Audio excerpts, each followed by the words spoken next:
I don't want to do this.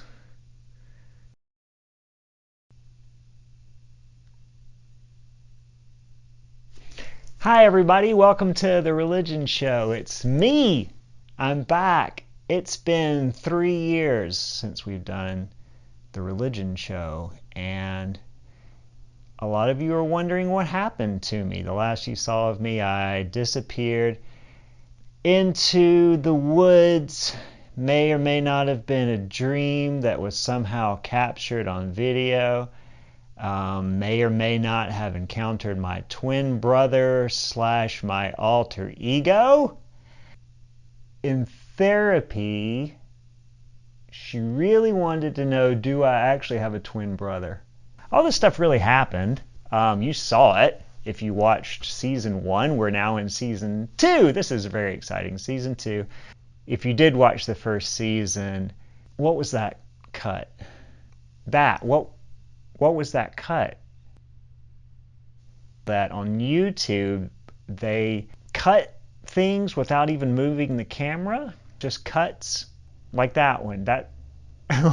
It's messing me up. So I'm on YouTube. Let me explain. Let me back up. I was under the impression when we first started this program in 2018 that I was on live television, possibly network television, going out to millions. I soon learned it wasn't live. Oh man, I gotta get used to these little. It's kind of becoming kind of unstuck in time, if you know what I mean. So it turns out, here's the long story short, it turns out I was never on television. I was always on YouTube. I knew I was on YouTube in addition, I thought, to television. I thought we were broadcast on TV and then they put the show on YouTube. I was wrong about that. I was also wrong about how many viewers we had. I thought we had millions of viewers. Turns out we had quite a few less. I think the best show had, is this number right, Cindy? 47? 47 what? 47, not million, that's probably too many, right? 47,000, I'm guessing? Just 47. For a while we sat at 2 on one of the episodes. I think episode 3 had 2 views for months. What is it up to now? Like 13. I've seen YouTube videos, cat videos and things that have, hundreds and thousands of views of a cat licking a toothbrush or whatever. So I'm a little confused, to be honest.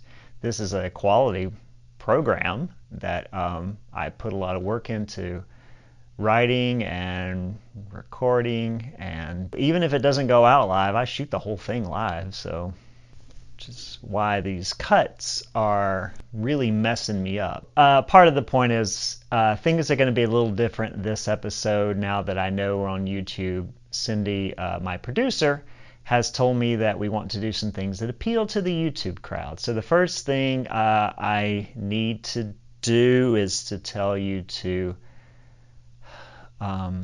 like and subscribe,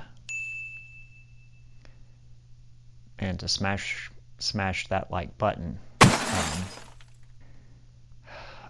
Leave a comment below. Leave a comment below. What if you're watching this on your television? I watch YouTube on TV in full screen. So what does below mean? Well, it doesn't mean fucking shit, does it? Below. What the fuck?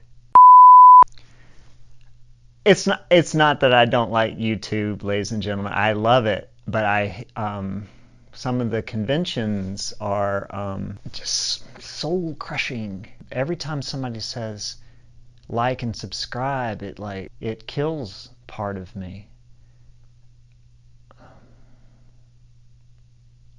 Can we not do this show? Can we do this show? Is this the only way to do the show? Gonna have a lot of fun, ladies and gentlemen. Let's go to the next segment. The Religion Show. Hi, this is the segment of the show where I normally have the monologue in my monologue, or my monologue stage with the red curtain. But I'm told that this is a more appropriate venue for YouTube, so we're gonna do this. I'm also told I should sort of talk like this throughout, like questioning everything like this, but I'm probably not gonna do that. Get used to these cuts again. They're gonna keep happening. What I wanted to do, since we've been away for 3 years, is to reconnect with everybody. So I want to do a segment called Reconnecting.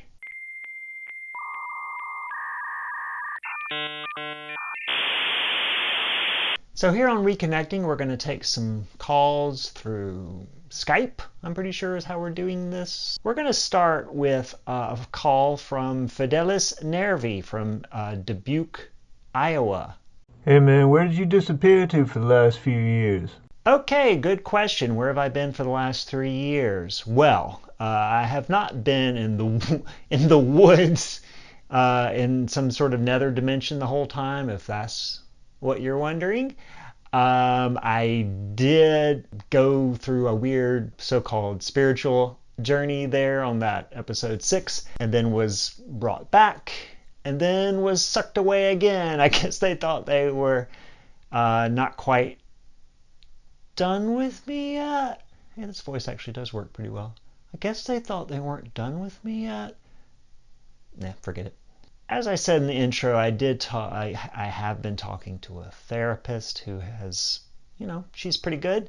I also have talked to my local shaman, who is better, because if you have a religious option versus a secular or psychological option, take the religious option. Works like a charm every time. So my therapist disagrees with that and said that the shaman is not working that well. My shaman told me that I should talk to my twin brother and confront him. He sometimes called him my doppelganger or alter ego. My therapist said, no, you actually she looked it up, and I do have a twin brother in real life. To be honest, it gets a little confusing to figure out. The point is, I had a confrontation with my twin brother, and it did not go well. And I feel worse now as a result. Probably not good enough to be doing a television program, especially one that's not as fulfilling as it once was when I started this journey 3 years ago. But hey, this is where we are, and maybe this will help. My therapist said I should have waited. My shaman says I should jump in feet first into the depth of... There was a translation problem. Basically, he said to do it. So I have been keeping myself busy in the same way that I did a TV show called Rusty's Records for a short time. I also shot a pilot for a board game review show. It didn't get picked up, but I do have a clip of it to play for you. Hi, welcome to another episode of The Game Closet, where we literally go into my game closet and play some games. This is a great game that I love, and you can see the board here is really great. It's like you go around the board, you got all these pictures of like all the characters. If you got kids in the house, you're really gonna want to play Funny Bunny. This is one of the best games I've ever played. Like Slater and Slater, but also Slater. Then there's Zach, Kelly, Slater, even Kelly, maybe Slater sometimes. And so you draw a card here, and you're like, oh, do I do one hop or two? And decisions that you can make. So like one of them is the guy of your dreams takes you to a homecoming dance. Your parents won't buy you a new outfit. What do you do? Then, but if you pull one of these orange cards, then you have to do a clique. Watch this red one here. Oh, it fell in the hole. So we lift this off, right? And first thing you notice is, where are the instructions? Like here's a trivia question. Why do Screech and Lisa annul their mock marriage. It seems like maybe it's a memory game. Obviously there's some spinner component. Oh, this really doesn't really seem to spin. Kids are like, oh shit, and then learn life lessons. Life is a lot like this board game Ghost World. If you don't know, you don't have the instruction. Life is like it throws it at you and you don't know what you're doing. But if you have a religion that you can follow, then you know what those instructions are, and it tells you exactly what to do, and then you don't have to think about it. If you win or lose, at least you know you've done it right.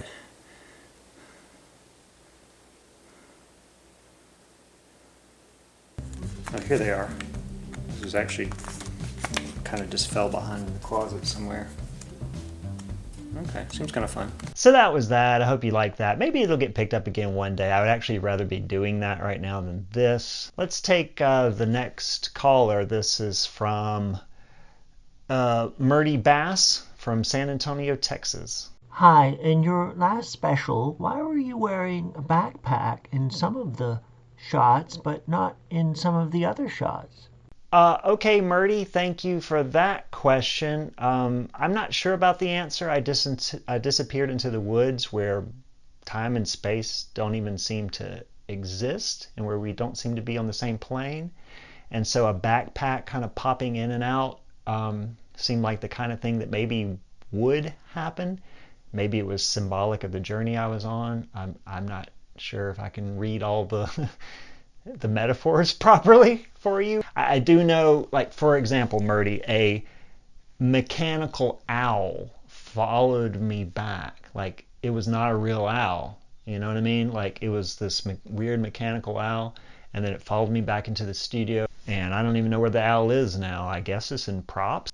All right, next Skype question comes from Juliana Petrovic from Berlin, New Jersey. Were you on TV or not? Because, I could have, sworn you were. Maybe it was one of those, Berenstain Bear things? As I said in the intro, Julie, I was not on actual television. I was on YouTube the whole time. And maybe you watched me on YouTube, on television, which is a preferred way to do it. And so when people say below and point, I'm sure that seemed really clever the first time.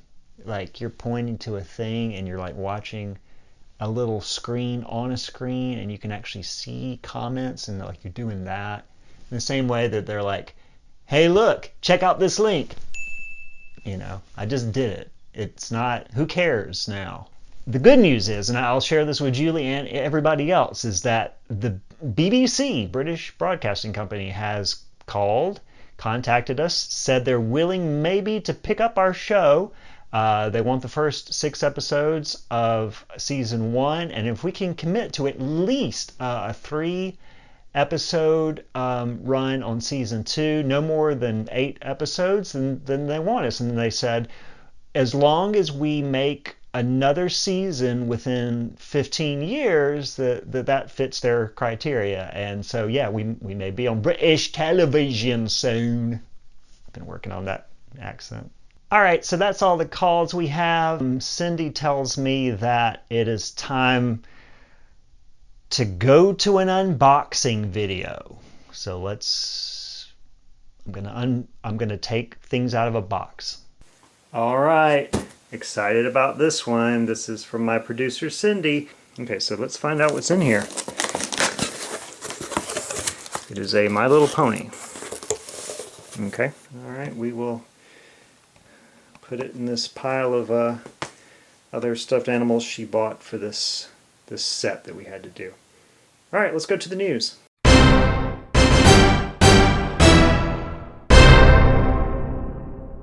Hi everybody, and welcome to Religious News. We got a different set here. I'm fine with this. I like my blue one better, but this is something I can work with. I've got pens and pencils in case I need to make notes and things like that. So that's a good thing we've got going. The other new thing we're going to do for Religious News is apparently people like to get their news through jokes. We tried jokes last season on the show, and it did not work out. But this is different. We're going to try it. I'm trying to be a little optimistic about this whole thing. Monologue-style jokes. Are we really doing the cutting thing within this segment too? Because it doesn't even fit with like the genre, right? If we're doing like a late night talk show. Got a city skyline behind me, you know?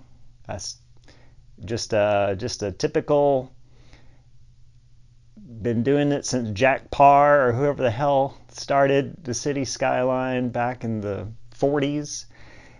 Through Carson, Leno, Jimmy Fallon, Seth Rogen, all those guys do a skyline. Doesn't matter how new that Conan O'Brien, doesn't matter how edgy or innovative they are, they've got a city skyline. John Oliver's. And now me. Now I've got a city skyline too. It's pretty cool. I like it. Let's get to the news. Christians across the country, especially in the southern states, continue to pray for people who get COVID-19 instead of actually getting vaccinated. When reached for comment, Jesus, of course, said nothing because he doesn't exist. Kind of like an atheist joke, I guess. That's right, many Christians in the Bible Belt refuse to get vaccinated, even though it could save their lives, the lives of everyone around them, and finally end the pandemic. When asked for a reason why they are ignoring their own do unto others commandment, they replied, "Hey, we're members of a blood cult who wear torture devices for jewelry. Do you really expect us to be reasonable?" Ha ha! I do have to admit the laugh track helps a bit. We should probably keep that. Hey, a new law in Texas effectively bans abortion and has the country wondering whether Roe versus Wade will be overturned. Some Christians are calling it the best thing that's happened to the country since we were allowed to bird all those women we didn't like. Because, you know, all that stuff right there that we did.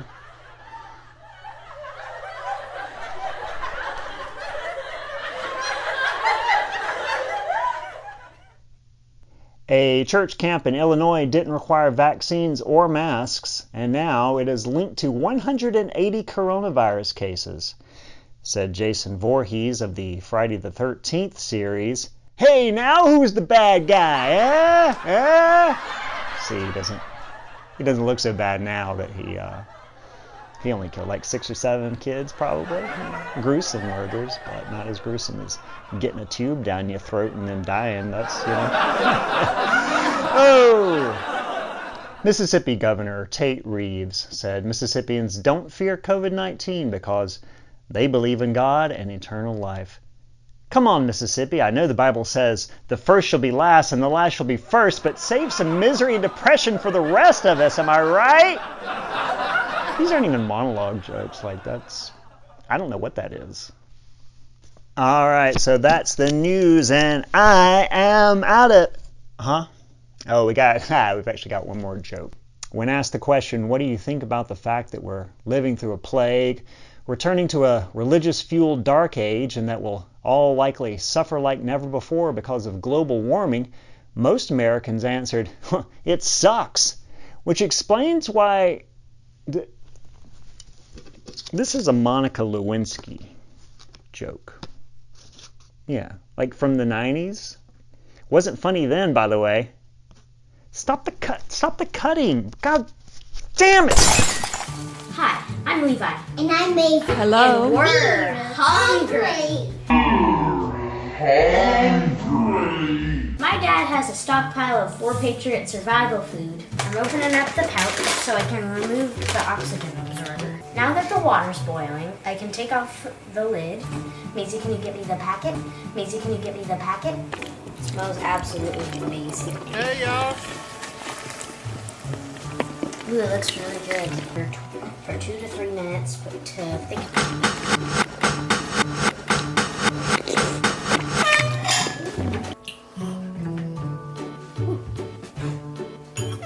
It was so easy to make. Really, really good. Yes, he is true. It's a 10 out of 10. It's so creamy and cheesy.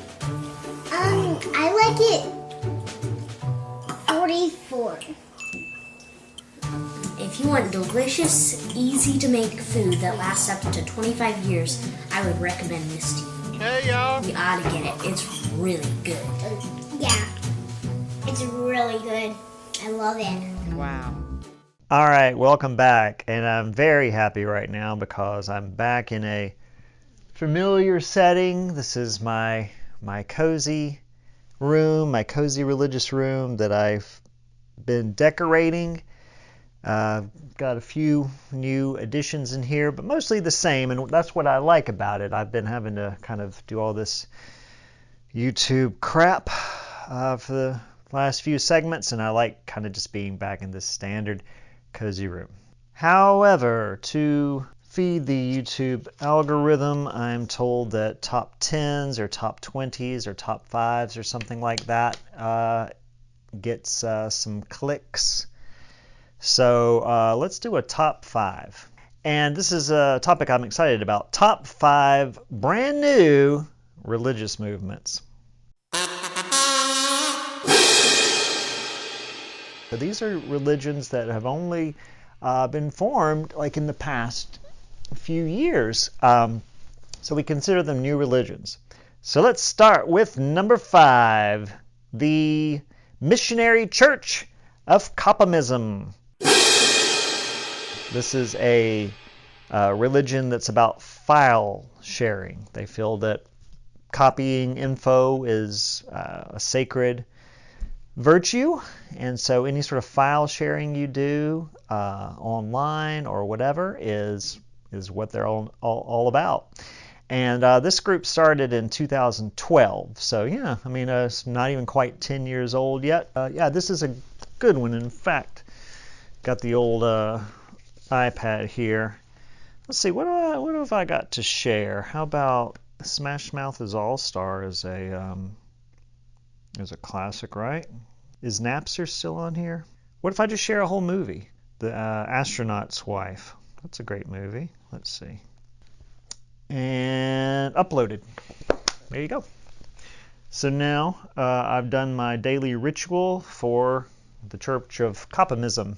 Number 4 on the list, the Universal Life Church. This was founded in 1964, so pretty new as far as religions go. And this is the one that's pretty famous for letting anybody who wants to become one be a minister. And yeah, I mean, normally to be a minister, it's like a lot of rigmarole. I mean, you've got to study real hard to show that you have absolute control over people's lives and can tell them what to do and, who they are and who they aren't and all that stuff. So Universal Life Church basically has a one tenet. It was like, we're going to do good, and they'll let you, be a minister if you want to marry people and stuff like that. I'm definitely a member. Got my card right here. Been a member now for a long time. See? Look at that. Pretty cool, huh? So that's me, and yeah, this is a great one. Hey, you should do like a cut, and I'll like appear right back in the chair. Whoa, I'm back in the chair. Look at that. If you're gonna do an awkward cut, you may as well like make it super awkward. Number 3, we have cargo cults.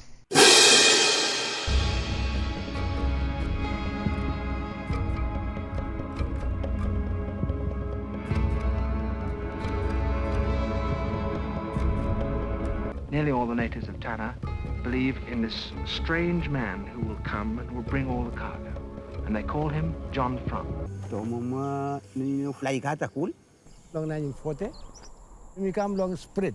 Imagine that the cargo has come to your island in either a great white ship or an aeroplane. Why has it come to these white-faced people? They've done nothing to deserve it. They don't make them themselves, you can see that. What's more, they put up great masts with wires on the top. And then they dress up people in similar uniforms and march them up and down in a senseless, useless way. They certainly aren't doing any good. And then it dawns on you, this is the secret. The white people are doing this as a sort of ritual designed to make the gods send the goods to them, the cargo. Therefore, if you want the cargo, you yourself must do these extraordinary things. Before, every man you look, he talk with them, John. But today, no more.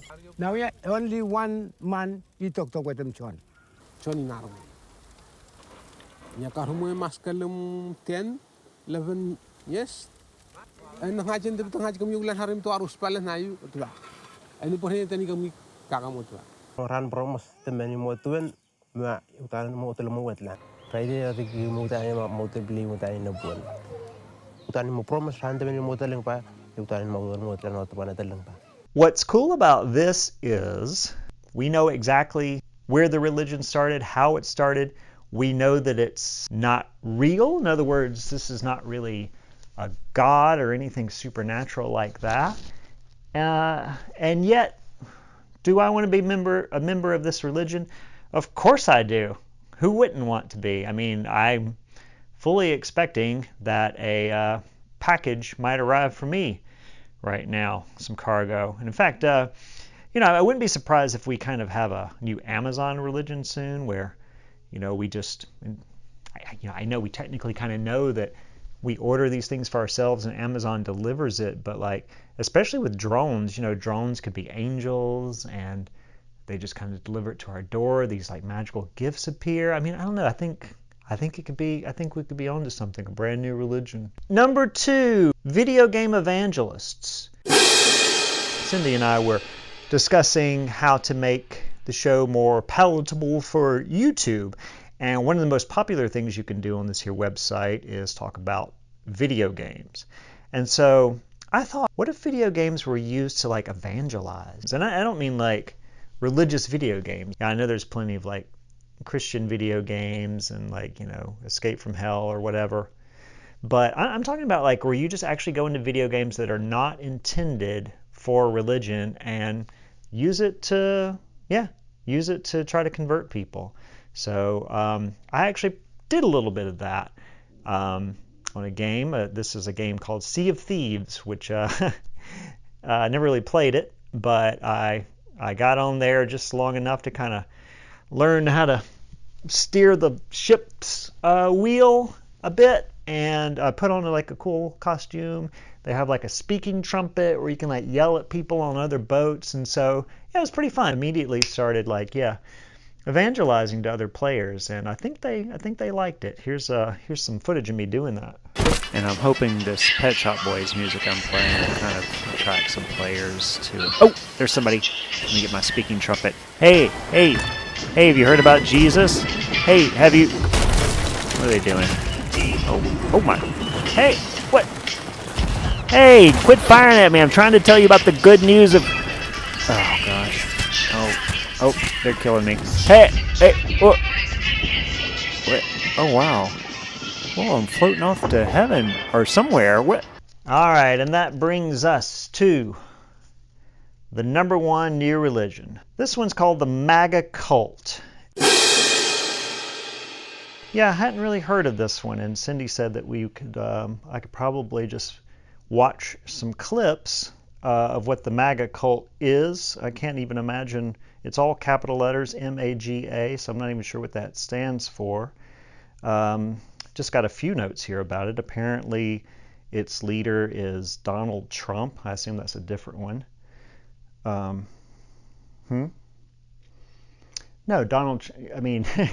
remember Donald Trump? Remember him? He was that guy from the 80s. You probably don't remember, but like he was this like kind of buffoonish guy. He put his name like on buildings everywhere and stuff. He like had one scam after another, where he was trying to sell steaks and that didn't work. I think he was even on a game show or something for a little bit.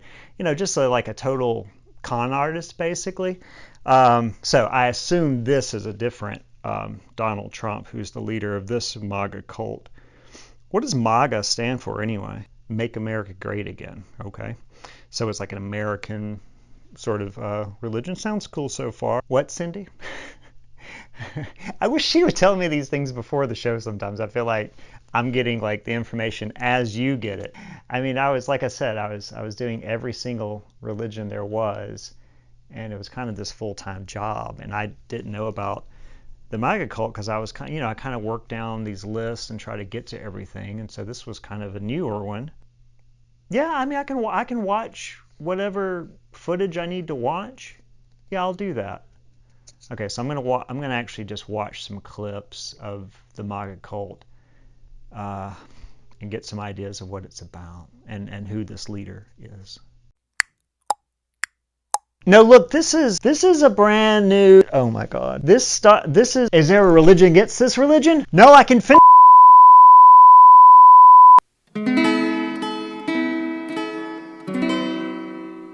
Hey guys, it's actually the next day, and I'm in my car. Cindy tells me that this is how YouTubers film anyway, on a phone, holding it vertically instead of horizontally for some reason. I don't really understand that.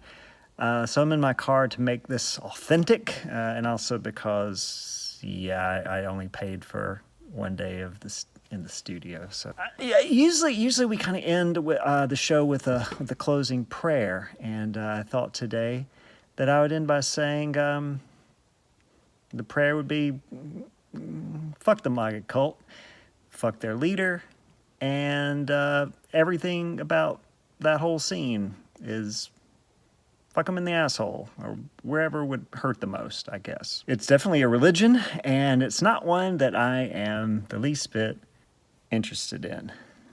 So I hope that doesn't offend anybody who likes the old me, who practiced every single religion. But you know what? It's been 3 years. I have learned a bit about myself, and I'm not gonna do that anymore to myself. I can't force that on me. So I mean, I think a good 40 to 50 religions at a time is fair. So if you can't live with that, I guess find a new show, you know? I mean, most of you have already done that anyway, so it doesn't really matter. Yeah, we're going to have fun with season 2. I'm not going to let this YouTube stuff bother me. I'm going to get used to being here. It's my home now, and I love it. I love everything about it. All the dumb conventions, I guess. Except, what is this on my face? That's going to happen at the end of everything now? Or it's like, this video isn't even over yet. Why? Oh my God. I believe in